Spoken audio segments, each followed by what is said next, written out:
The United States is funding its own enemy. That is not a metaphor. That is the literal reality of what is happening right now. While American forces are actively engaged in military operations against Iran, while troops are being mobilized, while billions of dollars in Pentagon funding are being requested from Congress, the administration has simultaneously decided to lift oil sanctions on Iran and hand that same country $14 billion in oil revenue. This is the first time since 1996 that the United States has allowed Iranian oil purchases, and it is happening in the middle of a war. If that does not disturb you, nothing will. This decision did not come from strategy, it came from panic. The administration's own foreign and trade policy created such severe disruption in global oil markets that domestic economic pressure became unbearable within weeks. The only available pressure valve was giving financial relief to the adversary. So that is what happened. The country being bombed by American forces is now receiving a $14 billion injection of oil revenue, paid for by the same economic desperation that the administration's decisions created. That is not policy. That is a catastrophic chain reaction playing out in real time. Meanwhile, the public statements coming from the White House exist in a completely different reality. Over the course of roughly 13 days, the war was declared effectively over, then described as winding down, then called finished, then framed as something that would be resolved swiftly and cleanly. These were not isolated remarks made carelessly in a single press conference. They were repeated deliberately across multiple days. But look past the words and examine the actions. Thousands of troops are being sent to the Middle East. A potential ground invasion is under active consideration. A formal request for $200 billion has landed in Congress to ensure the Pentagon can sustain an expanding military campaign. These are not the actions of an administration wrapping up a conflict. These are the actions of one that has lost control of it. The fiscal logic on display here deserves scrutiny. This is the same administration that declared healthcare spending fiscally irresponsible, that allowed the government to shut down overfunding disagreements, that spent years insisting there was no money available to help Ukraine defend itself against Russian aggression. Those same standards, that ironclad fiscal discipline, simply do not apply when the bill is for military operations in the Middle East. The money that could not be found for hospitals and schools and European allies has now appeared in the form of a $200 billion Pentagon request for a war with no defined endpoint. The problem with coalition building was also entirely self-inflicted. When the administration needed partners to help escort ships through the Strait of Hormuz, it turned to the same nations it had spent years bullying through trade disputes and diplomatic confrontations. Country after country said no, not because the mission was unimportant, but because the trust required to ask a nation to risk its people had been systematically destroyed. The allies needed most urgently in this moment were the very ones treated most harshly in the years before it. That is not bad luck, that is cause and effect. Financial markets are already registering the damage. Even without a new official inflation report, one-year break-even rates are reflecting investor expectations of overall United States inflation climbing above 5%. That would represent the highest implied inflation since supply chain collapses sent prices surging across the global economy. The war created the economic pressure. The economic pressure forced the sanctions relief, and the sanctions relief is now directing billions of dollars toward the country the war was supposed to weaken. Every step in that sequence is a direct consequence of the one before it. What gives this entire situation its most devastating dimension is the fact that none of it was necessary.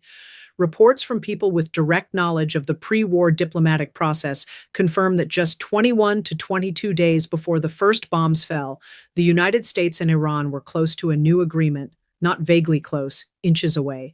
And then, in Geneva, Iran did something that surprised even optimistic observers. Iran offered to hand over all of its enriched uranium. British officials evaluated that offer and concluded it was genuine. Within hours of that offer being made, the bombing began. The conclusion reached by those who were in and around those talks is clear. The war was going to happen regardless of what Iran offered. The decision had already been made. This is not the first time this pattern has appeared. The JCPOA, negotiated under the Obama administration, represented a functioning diplomatic framework that Iran was actively complying with. It was abandoned unilaterally. Iran was then sanctioned and struck militarily. The public justification was that Iran's nuclear program had been neutralized. But even after the deal was scrapped, even after the sanctions, even after the strikes, Iran came back to Geneva and offered to surrender its enriched uranium completely. The answer was more bombs. The price of that answer includes 175 Iranian civilians killed, thousands of casualties across the Middle East, hundreds of American service member casualties, a stock market that absorbed serious damage, and an oil price spike that looped directly back into the domestic inflation problem the administration is now desperately trying to solve.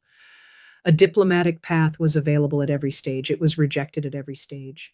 The military picture the administration is presenting publicly does not hold together under examination. The president has stated that Iran's navy is gone, its air force destroyed, its anti aircraft systems eliminated, and that American forces are operating freely throughout the region. Victory, by this account, is already achieved. But Iran continues to block the Strait of Hormuz. Iran struck multiple countries in the region after those declarations. Iranian drone operations continued. Iranian offensive capacity, the capacity that was declared finished, kept functioning. And here is the part that needs to be said directly. The Strait of Hormuz was already open to international navigation before this war started. If the primary achievement being cited is that Iran can no longer use military assets it was not actively using, and a waterway that was already accessible remains disputed, then the definition of victory being offered is not a definition that bears scrutiny. The path this conflict is on does not lead to resolutions, it leads to repetition. American forces strike, Iranian infrastructure absorbs the damage and is rebuilt over months. The threat reconstitutes, and the conditions for another round of strikes return. That cycle has no natural endpoint. It generates casualties, financial cost, and regional instability continuously, without producing the political outcome that would actually end it. The only mechanism that breaks the cycle permanently would be a ground invasion, and that option is being considered. But the ground reality of Iran makes that consideration almost incomprehensible in terms of cost. Iran is 4 times the landmass of Iraq. Its population is 3 times larger. Its military is twice the size. And its terrain, defined by mountain ranges that create natural choke points and defensive positions across the country, makes large-scale ground movement a logistical nightmare of historic proportions. There is no articulated plan for what governing Iran would look like after such an invasion. The experience of Iraq, a far smaller and less complex country, produced 2 decades of instability. Iran would be a magnitude more difficult, and there is no evidence that calculation has been seriously made. The Russia dimension adds another layer that cannot be ignored. Russia is generating billions of dollars per day in oil revenue. Russia has been actively supporting Iran, providing intelligence and resources that directly enhance Iran's ability to sustain military operations. Lifting sanctions on Iranian oil while Russia continues funding and supplying Iran means the financial pressure being relieved domestically is simultaneously strengthening the hand of both adversaries. The money flows in, Iran and Russia benefit, and the strategic position of the United States weakens further. The United States is reinforcing the financial foundations of the very governments working hardest against its interests. The timeline of the troop deployment makes the administration's stated confidence impossible to take seriously.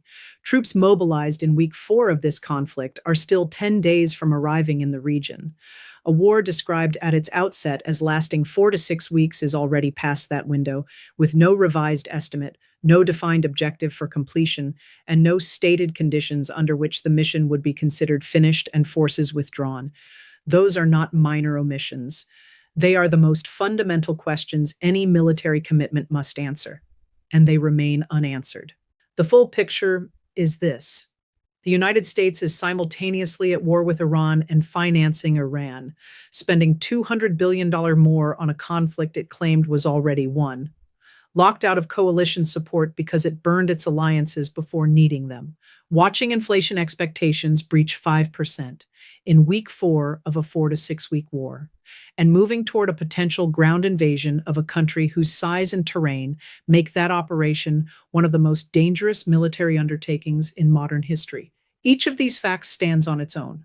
Together, they describe a situation that is not being managed. It is spiraling. Iran walked into Geneva and offered everything that was supposedly being demanded. That offer was on the table. The bombing started anyway. What followed was entirely predictable and entirely preventable. The United States is not stronger, not safer, and not closer to peace than it was when the first bomb fell. It is deeper in, with fewer options, weaker alliances, higher costs, and no clear path to the exit.